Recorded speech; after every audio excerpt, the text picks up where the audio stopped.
Hello my YouTube family, आप सबका मेरे चैनल पर स्वागत है।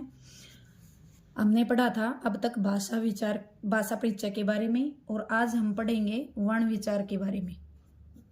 वर्ण विचार के बारे में चलो शुरू करते हैं। सबसे पहले हम पढ़ते हैं वर्ण के अन्य नाम। वर्ण के अन्य नाम। वर्ण के अन्य नाम कौन कौन से होते हैं? अक्षर, ध्वनि, स्वर्णिम। वर्ण के अन्य नाम कौन कौन से हैं? अक्षर, ध्वनि, स्वर्णिम। उसके बाद हम पढ़ते हैं वर्ण के अनेकार्थक शब्द। वर्ण के अनेकार्थक शब्द। वर्ण के अनेकार्थक शब्द होते हैं अक्षर, रंग, जाति,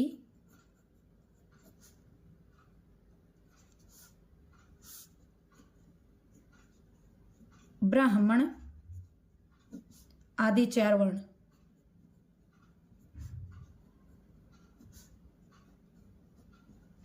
ब्राह्मण आदि चार वर्ण का मतलब क्या है कि पहले हमारी जाति पहले जो जाति थी वो चार वर्णों में बटी हुई थी। कौन कौन से थे वो वर्ण? वैश्य, शूद्र, क्षत्रिय और ब्राह्मण। इन चार वर्णों में बटी हुई थी। उसके बाद है समश्रुति भिन्नार्थक शब्द। समश्रुति भिन्नार्थक शब्द। मैं आपको यहां बता दूं, सम का मतलब होता है समान और श्रुति का मतलब सुनने में, और भिन्नार्थक की संधि होगी भिन्न प्लस अर्थ। तो भिन्न का मतलब अलग अलग और अर्थ का मतलब अर्थ जो मतलब देते हैं। सुनने जो शब्द सुनने में तो एक जैसे लगते हैं लेकिन उनके अर्थ क्या होते हैं? अलग अलग होते हैं। उनको हम क्या कहेंगे? सम श्रुति भिन्नार्थक शब्द कहेंगे। जब हम ये वर्ण पढ़ते हैं ये वाला, तो इसका मतलब होता है रंग, इसका अर्थ होता है रंग। और जब ये वर्ण हम पढ़ते हैं ये वर्ण, तो इसका मतलब होता है घाव। अब ये बोलने में तो क्या है? एक जैसे हैं बोलने सुनने में, लेकिन इनके अर्थ क्या हैं? अलग अलग हैं। अब हम पढ़ेंगे वर्ण की परिभाषा। वर्ण की परिभाषा या वर्ण किसे कहते हैं? वह छोटी से छोटी इकाई, वह छोटी से छोटी ध्वनि जिसके और टुकड़े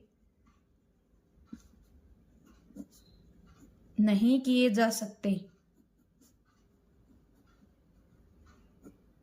वो क्या कहलाती है? वो वर्ण कहलाती है।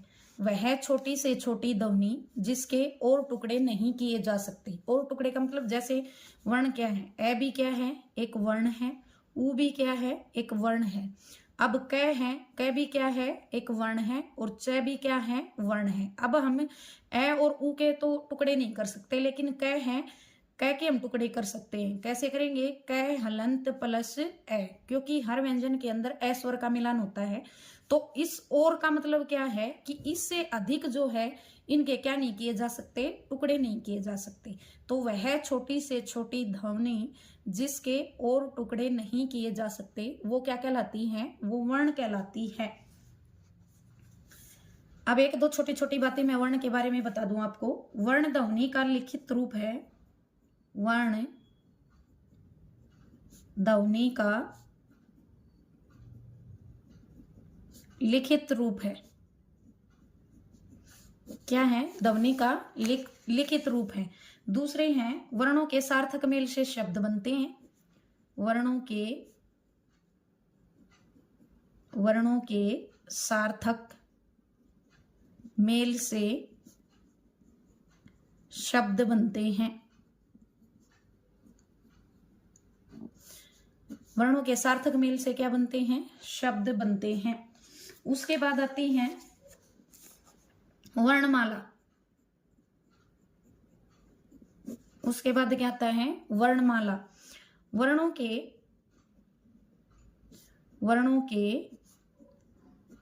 क्रमबद्ध व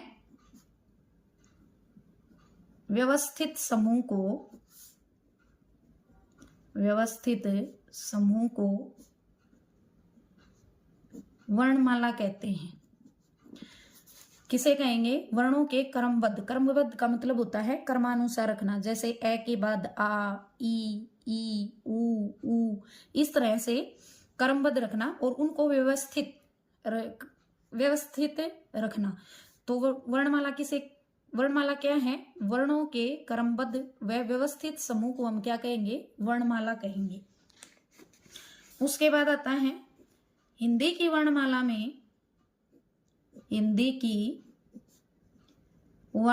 में कुल 52 वर्ण होते हैं। कुल 52 वर्ण होते हैं। कई बार ये परीक्षा में प्रश्न पूछा जाता है कि हिंदी की वर्णमाला में कितने वर्ण होते हैं। तो हिंदी की वर्णमाला में कुल 52 वर्ण होते हैं। चलो हम पढ़ते हैं वो 52 वर्ण कौन कौन से होते हैं। 11 क्या होते हैं? स्वर होते हैं। 11 स्वर कौन कौन से? ए से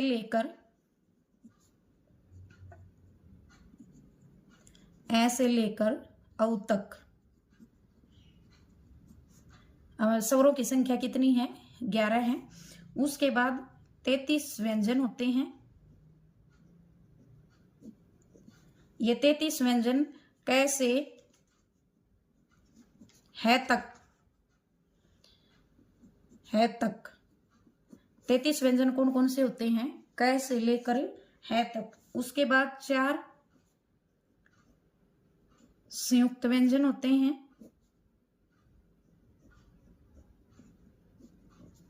श अक्षर जिसको हम बोलते हैं त्र, ज और श्र। श, त्र, ज और श्र, इसको हम इगेगानी भी बोल देते हैं। उसके बाद है 2 उत्क्षिप्त व्यंजन होते हैं।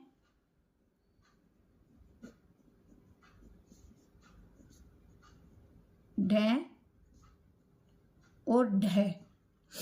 उसके बाद 2 अयोगवा होते हैं।